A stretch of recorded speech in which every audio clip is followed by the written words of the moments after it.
Уже кілька тижнів поспіль заклади загальної середньої освіти Нововолинської міської територіальної громади беруть участь у спортивних змаганнях «Пліч-опліч» Всеукраїнської ліги шкіл.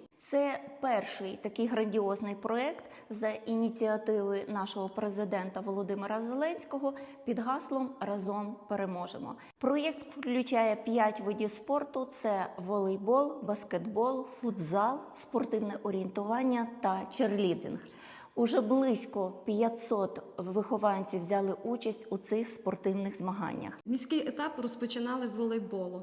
Це юнаки і дівчата. Дівчата змагання проходили у ліцеї номер 8, юнаки ліцей номер 6, ліцей номер 5.